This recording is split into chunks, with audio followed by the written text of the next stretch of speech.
구약성경 2장, 예레미야 2장 11절부터 13절까지 말씀입니다. 여러분 주보에 있는 말씀 간지에도 있는데 될 수 있는 성경을 직접 찾으시면 좋겠습니다. 구약성경 예레미야 2장 11절부터 13절까지 말씀을 우리 한 목소리로 함께 읽도록 하겠습니다. 구약성경 1051쪽, 52쪽 사이에 있습니다. 함께 읽습니다. 어느 나라가 그들의 신들을 신 아닌 것과 바꾼 일이 있느냐? 그러나 나의 백성은 그의 영광을 무익한 것으로 바꾸었도다. 너 하늘아, 이 일로 말미암아 놀랄지어다. 심히 떨지어다. 두려워할지어다. 여호와의 말씀이니라. 내 백성이 두 가지 악을 행하였나니 곧 그들이 생수의 근원되는 나를 버린 것과 스스로 웅덩이를 판 것인데 그것은 그 물을 가두지 못할 터진 웅덩이니라. 아멘. 미국의 16대 대통령 에이브람 링컨을 아시죠? 이 에이브람 링컨은 노예 해방을 위한 남북 전쟁을 한 분입니다. 전쟁을 하는 중에 남군에게 밀려갖고 전세가 안 좋아서 전쟁에 패하게 될 그런 위기에 놓였을 때가 있었습니다. 그때 링컨 대통령의 한 참모가 대통령이 참석한 회의에서 이런 말을 했습니다. 하나님이 우리 편이 되어주시도록 기도합시다. 이렇게 제안을 했어요. 자, 이 말을 들은 링컨 대통령은 이렇게 말했다고 합니다. 내가 염려하는 것은요, 하나님이 우리 편인가 그게 아니라 우리가 하나님 편인가 그겁니다. 자, 링컨 대통령은 항상 기도할 때 하나님, 내가 하나님 편에 서 있게 해달라고 이렇게 기도했다 그래요. 여러분, 하나님이 우리 편인가 하고 우리가 하나님 편인가 하고 어떤 차이가 있는지 여러분 가늠이 되십니까? 결국 링컨 대통령은 남북전쟁에서 이겼죠. 그리고 노예 해방을 이루었어요. 자, 링컨 대통령이 이 말은 오늘 우리에게도 중요한 교훈을 주고 있습니다. 우리는 하나님은 내 편인가 하고 고민을 하지만 정작 우리 자신이 하나님 편에 서 있는가는 별로 고민을 하지 않은 것 같아요. 내가 하나님 편인가? 이게 무슨 뜻입니까? 내가 하나님 편에 서 있다는 말의 의미는요, 지금 내가 하나님의 뜻대로 행동하고 살아있는가? 그걸 얘기하는 것입니다. 구약 신명기 7장 6절에 이런 말씀이 나옵니다. 너는 여호와 네 하나님의 성민이라. 네 하나님 여호와께서 지상 만민 중에서 너를 자기 기업의 백성으로 택하셨나니. 자, 이 말씀은 하나님께서 출애굽한 이스라엘 백성들에게 하신 말씀입니다. 그렇습니다. 하나님은 이스라엘 백성들을 당신의 거룩한 백성으로 택하셨어요. 하나님께서는 세상 모든 만민들 중에서 특별히 선택하신 하나님의 백성이 바로 이스라엘 백성입니다. 그렇다면 하나님께서는 언제나 이스라엘 백성을 지켜주시고 그리고 도와주실 것이다. 이렇게 우리가 생각할 수가 있습니다. 이스라엘 백성들 중에도 그렇게 생각하는 사람들이 있었죠. 이스라엘 백성들이 어떻게 살든지 간에 하나님은 무조건 언제나 이스라엘 편에 서주실 것이다. 이렇게 생각을 했습니다. 그러나 그것은 하나님에 대해서 잘못된 생각을 한 거예요. 우리는 하나님이 이런 분이시다, 저런 분이시다 하면서 하나님에 대해서 나름대로 상상력을 발휘해서 저마다 하나님의 모습을 그려도 됩니다. 즉 하나님은 사랑의 하나님이시고 은혜로운 하나님이시기 때문에 우리가 뭐 좀 잘못하는 게 있어도 하나님 그냥 넘어가 주실 것이다 이렇게 생각을 하는 거죠. 그러나 하나님은 우리가 마음속으로 저마다 그려낸 하나님과는 다릅니다. 하나님이 어떤 분이신지 정말 알고 싶다면 우리는 성경을 열심히 읽어야 됩니다. 그래야 하나님께 대해서 우리가 오해하지 않게 되는 거죠. 하나님께서는 이스라엘 백성에게 이렇게 말씀하셨어요. 내가 거룩하니 너희도 거룩할지니라. 레위기 11장 45절에 나오는 말씀이에요. 나는 너희 하나님이 되려고 너희를 애굽 땅에서 인도하여 낸 여호와라. 내가 거룩하니 너희도 거룩할지니라. 자, 이 말씀은 굉장히 중요한 말씀이에요. 우리가 이 말씀을 깨달아야 됩니다. 하나님께서는 거룩하신 분이십니다. 그래서 죄와 악이 하나님과 함께 하지를 못합니다. 그렇기 때문에 하나님께서는 당신의 백성들도 거룩하기를 원하십니다. 여러분, 이 거룩이라는 말의 의미가 무엇입니까? 이 거룩이라는 말의 의미는 구별된다는 뜻이에요. 거룩이라는 히브리어 단어가요, 카도시입니다. 카도시. 그런데 이 카도시라는 말의 의미는요, 분리되다, 성별하다라는 의미의 카다시라는 단어에서 나온 거예요. 즉 거룩하다는 말은요, 잘라낸다, 분리한다 이런 의미를 갖고 있어요. 그래서 거룩함은 더러움이나 죄악으로부터 분리된 상태를 의미하는 것입니다. 여러분 혹시 우리 몸에 암이 생기면 어떻게 해야죠? 암이 생긴 부위를 잘라내서 나머지 몸이 살도록 해야죠. 마찬가지로 우리가 죄에 물들어서 죄를 짓게 되면요, 거룩하지 못하게 되고 죄로 인하여 오염돼 버리고 마는 것입니다. 그때 우리는 피를 흘리는 고통을 감수해서라도 죄를 잘라버려야 되는 것이죠. 그래야 우리 자신이 살게 되는 것입니다.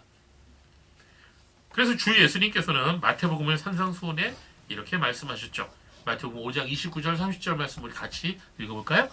시작. 만일 내 오른 눈이 너로 실족하거든 떼어내버리라. 내 백체 중 하나가 없어지고 온몸이 지옥에 던져지지 않는 것이 유익하며, 또한 만일 내 오른손이 너로 실족하게 하거든 찍어내버리라. 내 백체 중 하나가 없어지고 온몸이 지옥에 던져지지 않는 것이 유익하냐. 예수님이 이 말씀 무슨 말씀하시다가 이 말씀하셨는지 아시죠? 예, 너희가 여인을 보고 음욕을 품으면 가늠한 것이다. 이 말씀하시고 나서 이 말씀하셨어요.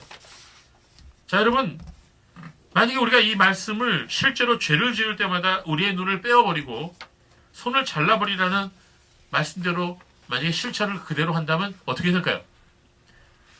우리들 중에 지금 어떠한 사람도 두 눈이 남아있는 사람 아무도 없겠죠.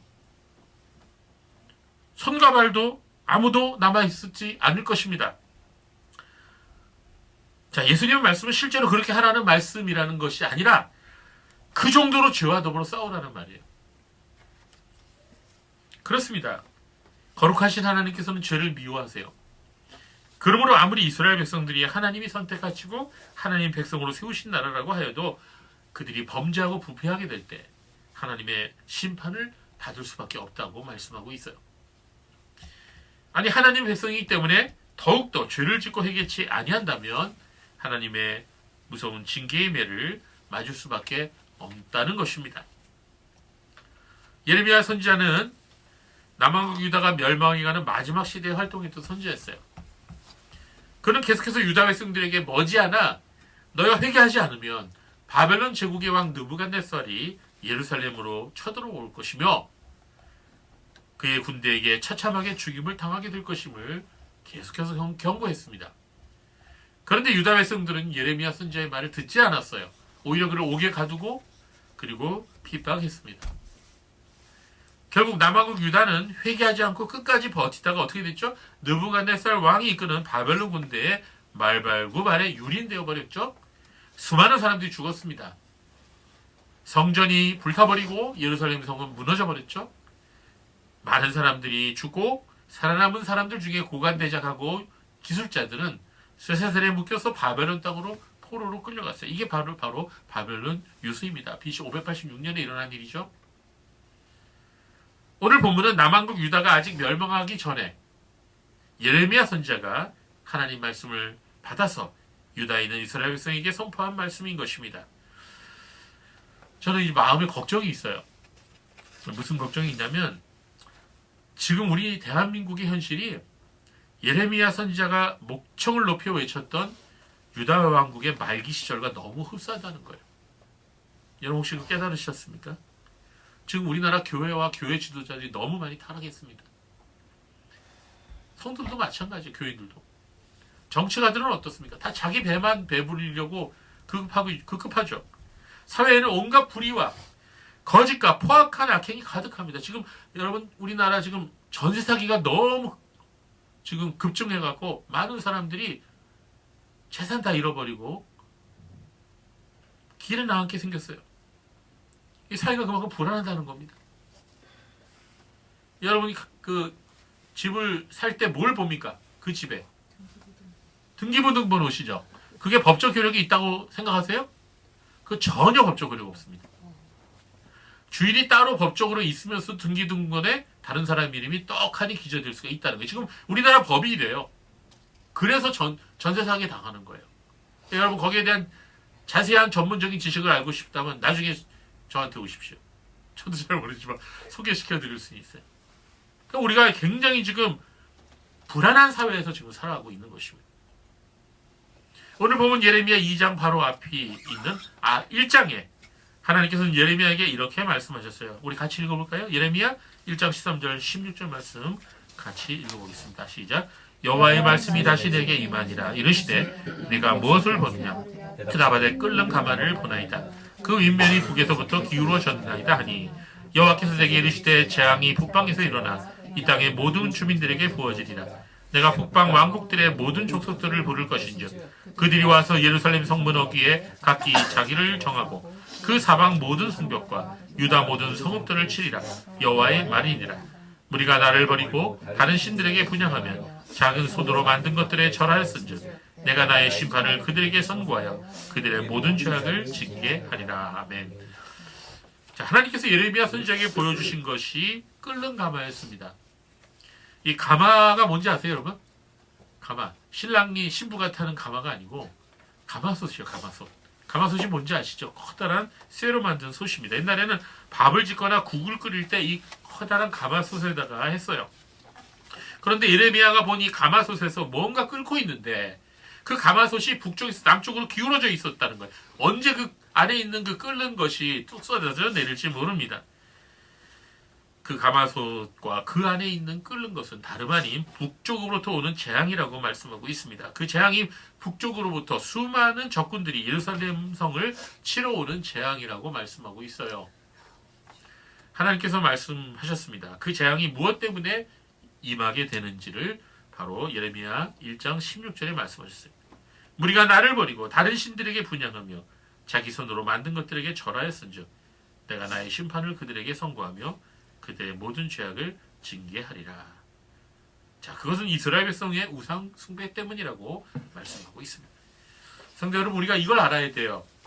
이 세상의 모든 죄악들, 사회적인 부조리, 또 음란과 음행, 전세 사기, 살인과 폭행, 거짓말과 사기, 정치적인 혼란, 이 모든 것들이 그 모든 죄의 근본에 우상 숭배의 죄악이 자리 잡고 있다는 거예요.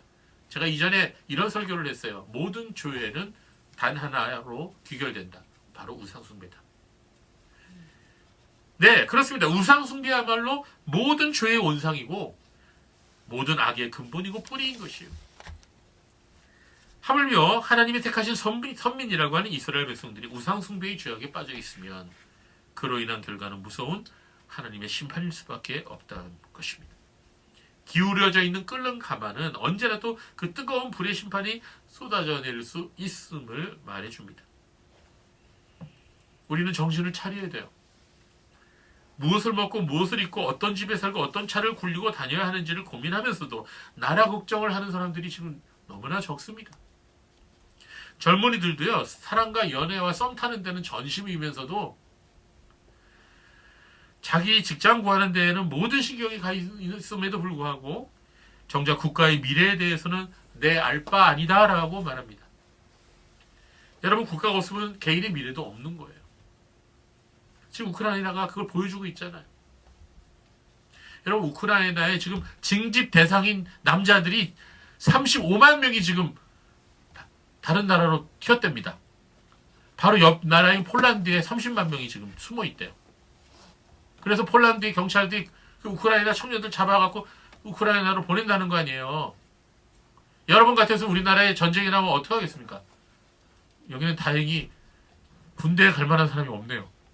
너무 늙든지 너무 젊든지. 예, 지원이는 아직 안 갔기 때문에. 그러나 그게 남의 일이 아니에요, 여러분.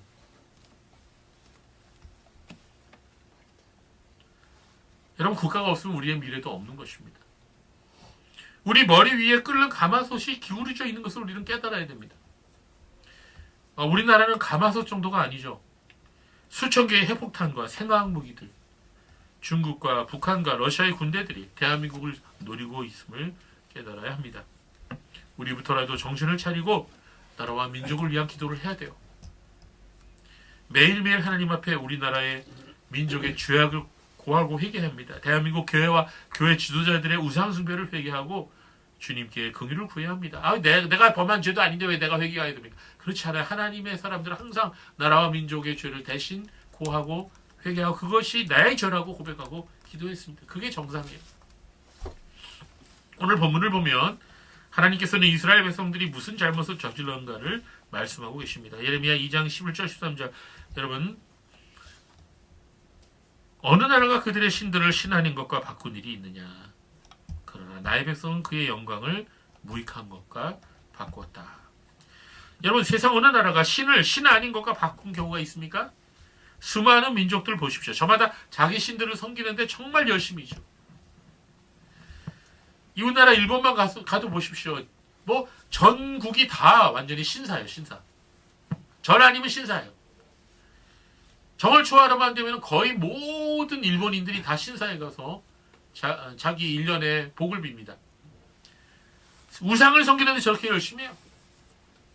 그런데 이스라엘 민족은 어때요? 하늘과 땅을 지으신 참되고 유일하신 하나님을 믿고 섬겨야 할 이스라엘 백성들은 참신을 헌신짝처럼 내어버리고 신 아닌 것들을 자기들의 신으로 삼았다는 거예요. 이스라엘 백성들은 10가지 재앙으로 이집트 왕과 신하들을 벌주시고 홍해바다를 마른 땅처럼 건너게 하신 전능하신 하나님을 버리고 그저 나무와 돌로 만든 인형 크기밖에 안 되는 그런 아세라 목상과 바알상을 섬기고 절하며 섬겼던 거예요. 하나님께서는 하도 기가 막혀갖고요. 하늘을 증인으로 소환하고 계십니다. 예레미야 2장 12절 보세요. 너 하늘아 이 일로 말미암아 놀랄지어다. 심히 떨지어다. 두려워할지어다. 여호와의 말씀이니라. 하늘에다 대고 증인 되달라고 그러시는 거예요. 자, 이스라엘 백성들은 하나님께 이렇게 말하고 있는 거예요. 뭐라고 말했어요? 하나님 제발 내 인생에서 사라져 주시죠. 자, 오늘 말씀 제목입니다. 자, 이렇게 말하는 거예요. 지금 이스라엘 백성들이. 이게 얼마나 어리석은 말입니까? 그런데 이스라엘 백성들의 이 어리석은 행동이 지금 현재에도 재현되고 있다는 거예요. 오늘날 교회 다니는 사람들이, 예수 믿는다는 사람들이 하나님의 말씀은 아주 개무시해버리고 세상에 헛된 욕망이 이끌어서 살아가고 있는 그런 사람들이 얼마나 많은지 모릅니다. 그리고 스스로 이상한 교리를 만들어내어서 뭐라 그럽니까? 하나님은 살아계시니까 모든 것이 용서될 거야. 이렇게 얘기합니다. 그렇게 얘기하는 목사들도 있어요. 내 신앙에는 문제 없어. 난 떳떳해 하나님 앞에. 왜냐하면 나는 교회도 나가지, 성가대도 하지, 헌금도 내고 봉사도 열심히 하니까 난 독실한 기독교 신자야. 이렇게 말하고 생각한다는 거예요. 여러분 이게 얼마나 위험한 생각인지 모릅니다. 여러분 혹시 그런 생각을 하고 계십니까? 그렇다면 여러분 정신 차려야 돼요. 이런 사람들을 향하여 일찍이 야고보 사도가 이렇게 말씀했습니다. 야고보 2장 20절 말씀 읽어볼까요? 시작. 아 허탄한 사람아 행함이 없는 믿음이 헛것인 줄을 알지 못하느냐. 여러분 성가대 나가고 교회 봉사하는 거 이런 거 행함이 아니에요. 그건 종교생활일 뿐이에요. 그저 머리로만 믿는다고 믿음이 아니에요. 머리는 믿고 있는데 행동은 하나님의 법을 어기며 살아가는 사람들의 믿음은 어떤 믿음이에요? 행함이 없는 믿음이라는 거예요. 그러한 믿음은 가짜 믿음이며 구원에 이르지 못하는 모조품 신앙인 것입니다. 야고보 사도는 바로 앞구절에 이렇게 말씀했어요. 야고보서 2장 19절에 내가 하나님은 한 분이신 줄을 믿느냐? 잘하는도다. 귀신들도 믿고 떠느니라. 그렇습니다. 머리로 하나님이 계신 것을 믿고 예수님이 십자가에 달리셨다가 죽으시고 부활하신 것도 인정합니다. 그러나 삶은 죄를 사랑하고 쾌락을 사랑하고 돈을 사랑합니다. 하나님께서 원하시지 않는 삶을 살아가면서 거기서 떠나려고 하지 않습니다. 그렇다면 그 사람이 믿고 있는 신앙이라고 하는 것은 사실은 참 믿음이 아니라 귀신의 믿음과 다를 바가 없는 믿음이라는 거예요. 이것은 결코 구원에 이르는 믿음이 아니에요. 그런 믿음 가지고는 결단코 천국에 들어갈 수 없다는 것입니다. 우리 13절 말씀을 다시 읽어보겠습니다. 오늘 본문 예레미야 2장 13절 말씀 다시 한번 읽어보겠습니다. 시작. 내 백성이 두 가지 악을 행하였나니 곧 그들이 생수에 근원되는 나를 버린 것과 스스로 웅덩이를 판 것인데 그것은 그물을 가두지 못할 터진 웅덩이니라. 자, 이스라엘 백성들이 행한 두 가지 악행은요 결국 같은 죄라고 말할 수가 있어요. 한 가지 죄악이 반드시 그 다음 죄악과 연결됩니다. 또한 이것은 모든 사람들이 저지르는 죄악의 패턴이에요. 이스라엘 사람들의 첫 번째 죄악은 뭐죠? 하나님을 버렸다는 거예요. 하나님을 멀리하고 부담스러워하고 하나님 말씀을 거역하고 하나님께서 싫어하시는 행동만 골라서 했다는 것입니다. 이게 바로 하나님을 버렸다는 말의 의미예요. 근데 13절 말씀을 보면은요, 하나님께서는 당신 자신을 일컬어 뭐라고 표현하느냐? 생수의 근원되는 나라. 이렇게 하나님이 스스로를 말씀하셨어요. 그렇습니다. 하나님은 어떤 분이시라고요? 생수의 근원이 되신다. 자, 이 말씀은 예레미야 17장에도 반복해서 다시 나오는데요. 이스라엘의 소망이신 여호와여, 무릇 주를 버리는 자는 다 수치를 당할 것이라. 무릇 여호와를 떠나는 자는 흙의 기록이 되오리니 이는 생수의 근원이신 여호와를 버림이니이다. 네, 하나님은 누구시야? 생수의 근원이 되신다. 끊임없이 솟아나는 샘물처럼. 여러분 샘물 본 적 있습니까? 예, 언제 한번 산에 가시면 샘물을 보세요. 샘물 신기해요. 그냥 그 구멍으로 물이 계속 나옵니다. 예, 아무리 마셔도 계속 나와요. 하나님의 사랑과 은혜는 끊임없이 영원토록 솟아나는, 우리에게 영원한 만족을 주시는 샘물이에요. 그 물은 재활용되는 물도 아니고요. 고인물도 아니에요. 고인물은 썩죠. 끊임없이 새로 솟아나는 물이며 생명이 충만한 물입니다. 요한복음 6장 35절에 예수님께서 말씀하셨어요. 예수께서 이르시되 나는 생명의 떡이니 내게 오는 자는 결코 줄이지 아니할 터이요 나를 믿는 자는 영원히 목마르지 아니하리라. 요한복음 4장 14절에서도 말씀하셨어요. 내가 주는 물을 마시는 자는 영원히 목마르지 아니하리니 내가 주는 물은 그 속에서 영생하도록 솟아나는 샘물이 되리라. 아멘. 예레미야 선지자에 나온 말씀과 똑같죠. 그래서 신약과 구약이 이렇게 연결되는 거예요. 인생의 모든 문제는요, 이 생수의 근원이신 하나님을 버린 데서부터 시작되는 거예요. 생수의 근원이신 하나님을 떠나고 멀리하는 데서부터 모든 문제가 시작되는 거예요. 반대로 우리가 하나님께 돌아가서 회개하고 주의 은혜를 구하면 우리 모든 문제들이 다 해결함을 받게 됩니다. 얽힌 인생의 실타래들이 하나씩 다 풀게 돼요. 그래서 하나님께서는 이렇게 말씀하셔요. 너희는 내게로 돌아오라. 너희는 내게로 돌아오라. 여러분 구약 말씀을 읽어보십시오. 이 말씀을 얼마나 많이 선지자를 통해서 하셨는지 몰라요. 이사야 44장 22절 우리 같이 읽어보겠습니다. 시작. 내가 내 허물을 빽빽한 구름같이 내 죄를 안개같이 없이 하였으니 너는 내게로 돌아오라. 내가 너를 구속하였습니다. 자, 하나님은 지금 영원한 생명의 샘물을 탁 준비해 놓으시고 우리 죄인들을 향하여 부르십니다. 너는 내게로 돌아오너라. 이스라엘 백성들을 향하여, 범죄한 이스라엘 백성을 향하여 말씀하십니다. 정신 차리지 못한 오늘 현대, 오늘 수많은 영혼들을 향하여 말씀하십니다. 너는 내게로 돌아오라. 하나님께로 돌아온 사람들에게는요, 하나님께서 그 죄를 용서하시고 죄를 씻어주신다고 약속하셨어요. 이사야 1장 18절 말씀 우리 같이 읽어보겠습니다. 시작. 여호와께서 말씀하시되 오라 우리가 서로 변론하자. 너희 죄가 주홍 같을지라도 눈과 같이 이어질 것이요 진홍같이 붉을지라도 양털같이 되리라. 아멘. 이 약속의 말씀을 하셨습니다. 하나님께 오는 자는, 전심으로 진심으로 회개하고 오는 자는 그 어떠한 죄도 하나님 용서하여 주신다고 말씀하셨어요. 왜냐하면 우리 주님 예수 그리스도께서 이미 우리를 위해 십자가에서 대속의 피를 흘리셨기 때문인 것입니다. 그래서 요한일서 1장 7절에 보면 그가 빛 가운데 계신 것 같이 우리도 빛 가운데로 행하면, 즉 하나님께로 돌아오면 우리가 서로 사귐이 있고 그의 아들 예수의 피가 우리를 모든 죄에서 깨끗하게 하실 것이요. 아멘. 그러나 여러분, 끝까지 거역하고 죄에 계속 머물러 있기를 고집하는 사람들이 있어요. 그런 사람들은 결국 하나님 무서운 심판을 받을 수밖에 없는 것입니다. 이사야 1장 19절 20절에 보면 너희가 즐겨 순종하면 땅의 아름다운 소산을 먹을 것이지만 너희가 거절하여 배반하면 칼에 삼켜지리라. 여호와 입의 말씀이니라. 자, 이게 바로 하나님 말씀입니다. 첫 번째, 이스라엘 사람들의 첫 번째 죄악은 하나님을 떠났다는 거예요. 하나님을 버렸다는 거예요. 생수의 근원이신 하나님을 멀리했다는 거예요. 두 번째 죄악은 뭘까요? 이스라엘 백성들이 행한 두 번째 죄악은 스스로 웅덩이를 팠다는 것입니다. 자, 여기서 말하는 웅덩이란 무엇일까요? 그거는 반석이나 또는 땅을 파서 거기에 물을 저장하는 곳을 웅덩이라고 말합니다. 자, 오늘 이 문맥을 보면 물을 담는 웅덩이라는 것을 알 수가 있어요. 자, 오늘날에도 사람들이 인위적으로 만든 호수나 저수지가 있습니다. 여러분 고모리 호수 아시죠? 예, 고모리 호수 가보셨죠? 그것도 사람이 만든 인위적인 저수지예요. 그 옆에 큰 뚝이 있습니다. 여러분 그 뚝이 터지거나 무너지면 어떻게 되죠? 저장되었던 물이 다 흘러나오죠. 홍수가 나죠.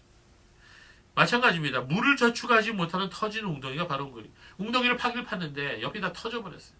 그게 현대인들의 모습.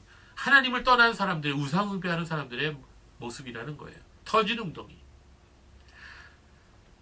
여러분 여기서 스스로 판 웅덩이라는 것은 바로 우상 숭배를 뜻합니다.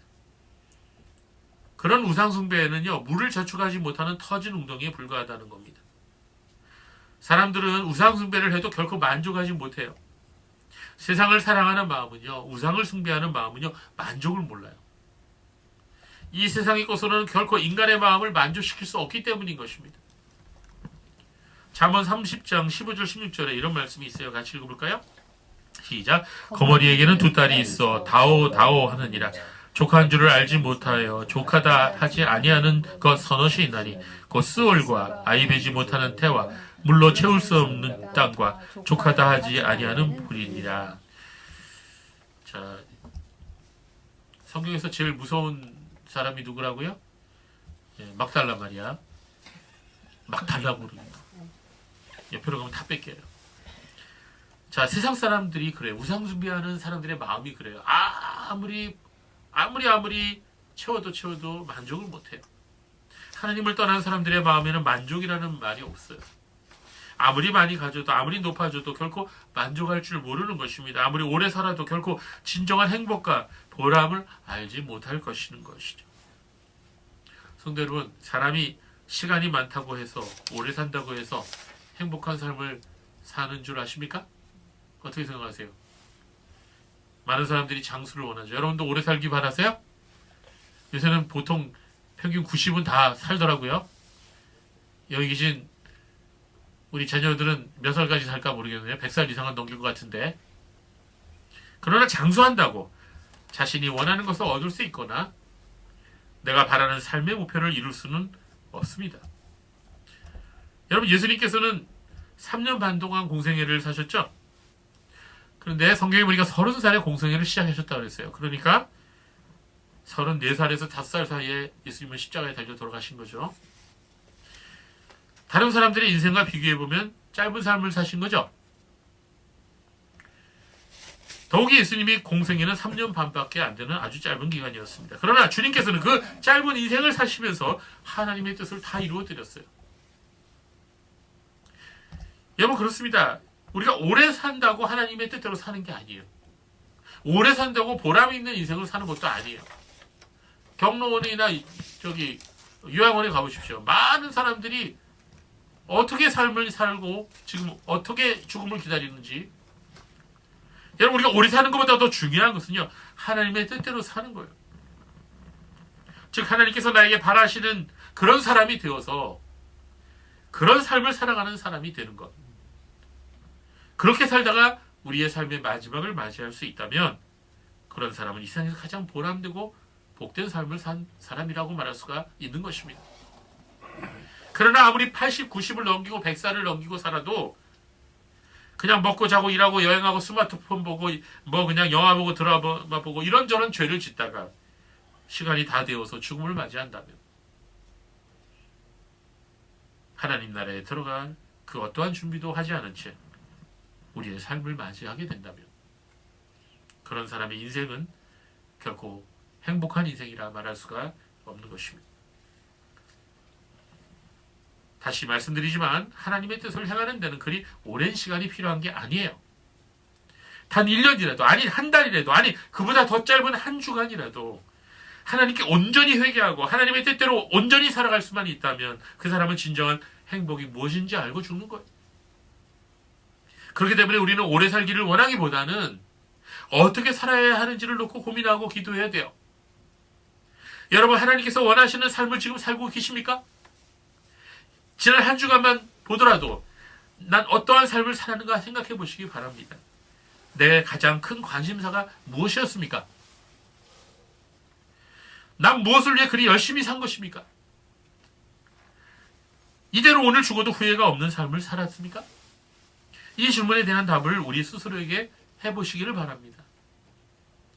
만약 하나님이 계시지 않는다면, 내가 죽은 뒤에 하나님의 심판대 앞에 서지 않는다면, 우리는 우리 자신의 삶을 내가 원하는 대로, 내 뜻대로, 내 마음대로 살아도 그만이에요. 그러나 하나님은 살아계십니다. 온 우주의 창조자이시며 내 인생의 주관자이십니다. 사람들이 많이 오해하는 것이 있는데, 그것은 바로 내 인생은 나의 것이라고 생각하는 것입니다. 자기 몸은 자기 것이라고 생각하는 거예요. 그러나 그렇지 않아요. 이것도 빌린 거예요. 내가 월세로 사는 집에서 수십 년을 살았다고 해서 그 집이 내 것이 되는 겁니까? 그렇지 않죠. 아무리 내가 지금 오래 살았다고 하더라도 이 집이 내 것이라고 고집을 부려도, 아무리 큰 소리로 외쳐보아도 그 집이 내 집이 되는 건 아니에요. 마찬가지입니다. 아무리 내 인생은 나의 것이라고 소리 질러 보아도 우리는 시간이 되면 다 반납해야 돼요. 우리의 머리도 반납해야 되고, 손과 발도, 우리의 몸도 다 반납해야 돼요.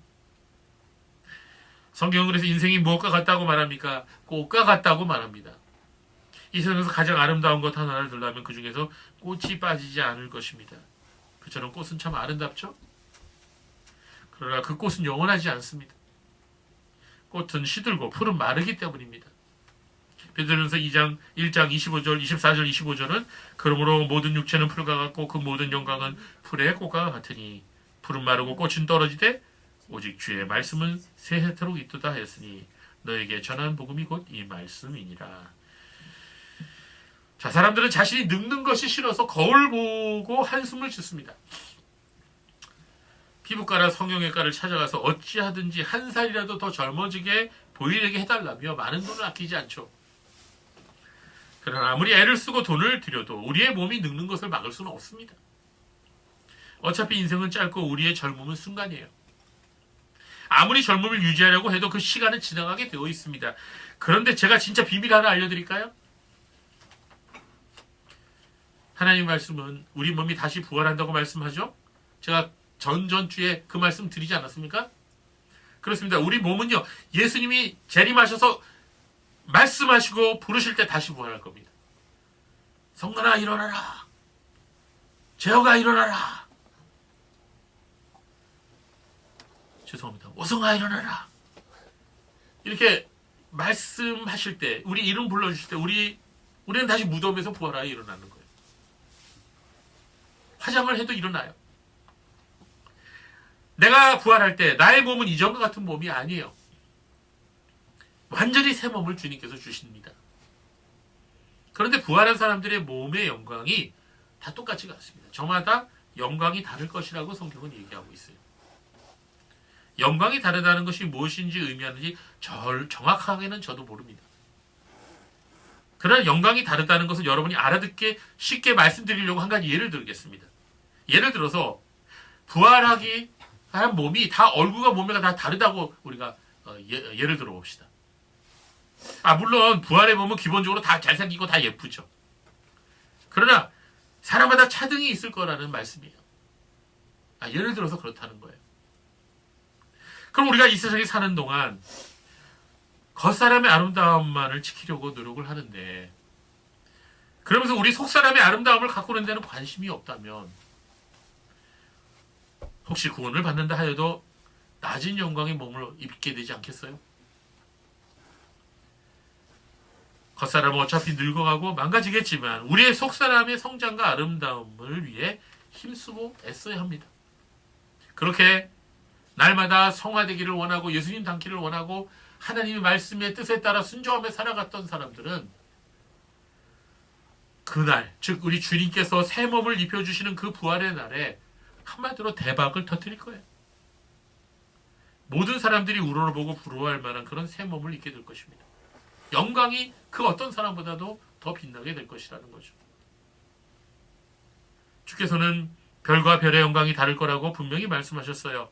부활장이라 일컬어지는 고린도서 15장에 사도 바울은 부활할 때 우리가 입게 되는 새로운 몸에 대해 매우 자세하게 말씀하고 있습니다. 고린도서 15장 41절 한번 같이 읽어볼까요? 시작. 해의 영광이 다르고 달의 영광이 다르며 별의 영광도 다른데 별과 별의 영광이 다르도다. 죽은 자의 부활도 그와 같으니 썩을 것으로 썩고 썩지 아니할 것으로 다시 살아나며. 여기까지만 읽겠습니다. 자, 죽은 자의 부활도 마찬가지라는 거예요. 다 영광이 다르다는 거예요. 그래서 베드로 사도는 이렇게 말씀하셨어요. 베드로는 3장 3절에서 4절 시작. 너희 단장은 머리를 꾸미고 금을 차고 아름다운 옷을 입는 외모로 하지 말고 오직 마음에 숨은 사람을 온유하고 안정한 심령에 썩지 아니할 것으로 하라. 이는 하나님 앞에 값진 것이니라. 내 무릎 그렇다고 해서 뭐 화장도 하지 말고 뭐 귀걸이도 걷지 말고 그런 얘기가 아니라 그것만 가지고 신경 쓰지 말고 너의 속사람을 정녕 너의 속사람을 진짜 단장을 해라. 그게 더 중요하다. 이 말씀하시는 거죠. 모든 그리스도인은 예수 그리스도의 신부이죠. 그러면 우리의 영혼을 아름답게 갖고 와야 되는 것입니다. 우리 겉모양을 아무리 아름답게 갖고 와도 예수님 앞에 가면 그거 다 사라지는 거예요. 잠언 31장 10절에 누가 현숙한 여인을 찾아 얻겠느냐 그 값은 진주보다 더하니라. 현숙한 여인이 되어야 됩니다. 디모데후서 2장 9절에 또 이와 같이 여자들도 아담한 옷을 입으며 염치와 정절로 자기를 단장하고 따은머리와 금이나 진주나 값진 옷으로 하지 말고. 이게 여성분들에게만 한 말씀이 아니에요. 이 영적인 의미가 있는 겁니다. 사람들이 얼굴을 성형합니다. 몸도 성형합니다. 그러면서 많은 돈을 씁니다. 그러나 마음의 성형, 영혼의 성형하는 데는 아무런 관심이 없습니다. 여러분, 우리가 마음과 영혼을 아름답게 하는 데 좀 힘써야 합니다. 그러기 위해서는 한 권의 책이 사람을 바꾼다는 사실을 아시기 바랍니다. 신앙의 선배들 보면요, 위대한 신앙인들의 공통점은 그들이 하나님의 말씀을 읽다가 변화됐다는 거예요. 그리고 위대한 신앙의 서적을 읽다가 바뀌었다는 거예요. 소중한 신앙 서적을 읽고 그 가치관이 변하고 세계관이 바뀐 사람들이 너무나 많습니다. 제발 성경 읽고 좋은 신앙 서적 읽으라는 거예요. 청소년들, 여러분들은요, 위대한 신앙 선배들의 전기를 좀 많이 읽으십시오. 어떻게 살아가야 하는지 좀 고민하세요. 무엇을 위해 살아가야 되는지 생각하시라는 말입니다. 육체의 것들을 위해 골몰하지 말고 제발 위의 것을 찾고 영적인 것을 찾으라는 그런 말씀을 지금 하고 있는 것입니다. 여러분, 사람이요, 그 말하는 걸 들어보면요, 지금 저 사람이 뭘 위해 살아가고 있는지를 알 수가 있어요. 어떤 사람은 입만 열면 하는 말이 온통 세상적인 말로 가득합니다. 그건 그 사람 마음과 생각이 지금 세상에 푹 빠져 있다는 거예요. 그걸 말해주는 거죠. 여러분이 일주일에 한 번 교회 나와서 예배드리고 그걸로 만족하면 안 됩니다. 정말 그러다 큰일 나요. 주일에 예배 나와서 말씀 듣고 예배드리는 것은요, 일주일 동안의 삶 속에서 그 예배의 시장을 연장하라는 그런 말입니다. 지나간 주간에 그렇게 하지 못했으면 오늘 이 시간 주일 말씀 듣고 예배드리면서 정신 차려서 다시 영적 성장을 위해 도전하고 힘쓰라는 말씀인 것입니다. 그리고 삶의 현장에서 죄와 싸우라는 거예요. 죄 죽이기 힘써 실천하라는 말씀인 것입니다. 우리가 하나님 없으면 마음 편할 것 같지만 그렇지 않은 것입니다. 하나님이 내 인생 간섭하지 않으면 마음 편할 것 같습니까? 그러나 그렇게 한번 살아보세요. 하나님 없이 사는 삶은요, 일단 불안합니다. 그리고 고통이 끊이지 않습니다. 배신감, 분노, 욕심이 내 마음속에 계속 들어옵니다. 시기와 질투와 살인, 충동과 음란으로 가득한 삶을 살아가게 돼요. 이게 하나님 없는 사람의 삶의 마음의 모습이에요. 하나님과 상관없는 삶은 행복할 것 같고 멋질 것 같고 내 인생 내 마음대로 살면 좋을 것 같지만 실제로 그렇게 살아가게 되면 반드시 불행하게 된다는 것입니다. 하나님께서 우리 인생을 창조하셨어요. 우리의 DNA와 우리의 세포 구조와 우리의 핏줄과 뼈들, 근육을 만드신 분이 하나님이십니다. 그렇기 때문에 우리가 먹는 모든 음식도 하나님 창조하신 거죠. 그런 분이 우리가 어찌 행복할 수 있는지를 가장 잘 아실 것 아닙니까? 왜 그분의 말씀을 무시하고 자꾸만 이 세상 사람들의 거짓말에, 사탄의 거짓말에 귀를 기울이고 휘둘리는 것일까요? 그리고 언제까지 그렇게 살겠습니까? 주님이 오늘 이런 말씀을 우리에게 하시는 것입니다. 저는 여태까지 목회하면서 얼굴 보고 돈 보고 조건 보고 결혼한 사람들 많이 봤습니다. 근데 그 사람들 전부 다 살아보면 얼마 가지 않아서 지옥을 경험하게 되었다고 고백하고 있어요. 사람은 얼굴이 아니라 몸매가 아니라 그 사람의 마음과 가치관을 나누면서 살아가는 것입니다. 사람은 그런 존재예요. 하나님 그렇게 만드셨습니다. 아름다움은 얼굴과 몸매나 돈의 인기에 있는 게 아니에요. 사람의 영혼과 마음에 있는 것입니다. 여러분 이 말씀을 정말로 새겨 들으십시오. 오늘날 많은 사람들이 하나님 부담스럽게 생각하죠. 하나님은 어떻게 생각하냐면요. 높은 하늘의 궁전의 베란다에서 뒷짐을 지고 세상을 바라보다가 우리가 원하는 일이 이루어지지 못하게 방해하는 못된 스크루지 영감과 같은 분으로 이해한다는 거예요. 특히 우리의 연애사에 개입하여서 서로 좋아하는 사람도 갈라놓는 그런 못된 존재로 하나님을 생각한다는 거예요. 이게 오늘날 많은 사람들이 생각하는 하나님에 대한 생각이라는 거예요. 어떤 여학생이 있었습니다. 그 여학생은 나쁜 남자를 좋아합니다. 그 소녀의 이상형은 멋지게 생겼지만 나쁜 남자입니다. 자, 그 소녀 옆에는 묵묵히 그 소녀를 사랑하는 한 소년이 있었습니다. 별로 외모는 그리 꽃미남은 아니지만 평범하고 성실하고 착한 성품의 소유자입니다. 그런데 그 소녀는 그 착한 소년을 이용하기만 합니다.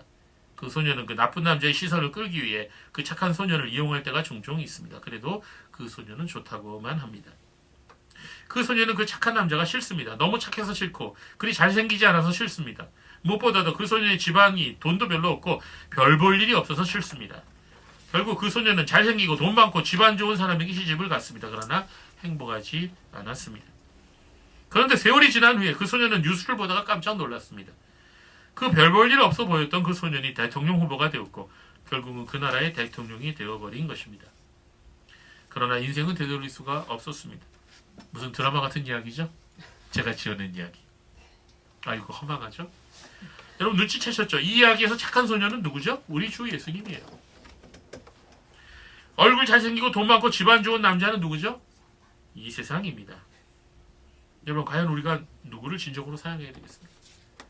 마지막 날에 예수님께서 온 세상의 주님으로 심판자로 왕으로 재림하실 때 여러분 땅을 치고 후회할 겁니까? 아니면 기쁘게 신부로 맞아들일 것입니까? 그것은 우리의 선택에 달려 있습니다. 사실 많은 소년소년들이 젊을 때 사람 볼 줄 모르죠.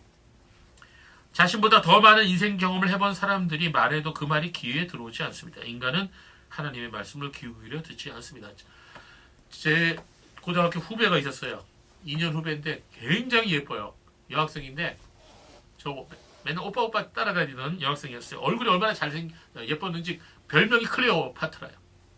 아마 클레오파트라도 그보다는 예쁘지 않았을 거예요.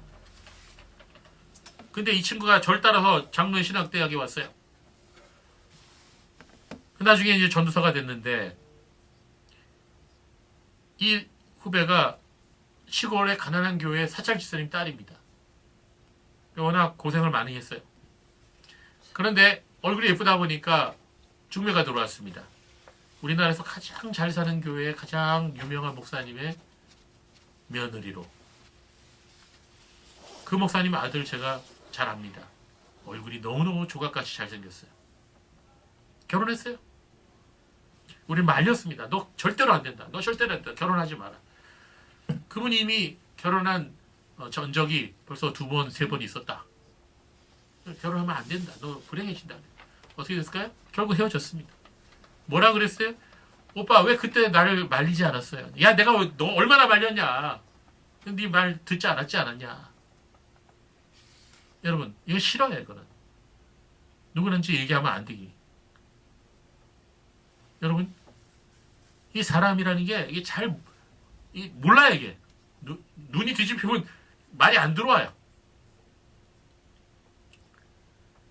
오늘날 수많은 사람들이 자기 무덤을 파고 있습니다. 교회도 자기 무덤 파는 교회들이 많이 있습니다. 스스로 멸망의 길로 달려가고 있는 것입니다. 그런 사람들이 공통점이 있습니다. 뭐라고 말하느냐? 하나님 제발 제 인생에서 사라져 주세요. 이렇게 말한다는 것입니다. 교회도 그렇습니다. 겉으로는 분명히 교회의 모습입니다. 들어가 보면 하나님이 안 계셔요. 예수님 만날 수가 없습니다. 거기에 계시지 않기 때문입니다. 대신에 온갖 인간의 자랑과 탐욕과 변질된 복음만이 있을 뿐입니다. 그런 교회의 목회자도 아마 이렇게 말할 것입니다. 하나님 제발 제 목회에서 사라져 주시죠. 우리는 그러면 안 됩니다. 오히려 이렇게 말해야 되겠죠. 하나님 제발 제 인생의 참 주인이 되어주세요. 예수님께서 저의 모든 것이 되어주세요. 예수님만이 우리 교회의 주인이 되어주세요. 주 예수여 어서 오시옵소서. 이렇게 기도하고 이렇게 바라는 성도와 교회가 되기를 바랍니다. 고린도서 16장 22절 말씀을 다 같이 읽고 말씀 마치겠습니다. 시작. 만일 누구든지 주를 사랑하지 아니하면 저주를 받을지어다. 우리 주여 오시옵소서. 아멘. 다시 한번. 만일 누구든지 주를 사랑하지 아니하면 저주를 받을지어다. 우리 주여 오시옵소서. 아멘. 기도하겠습니다. 하나님.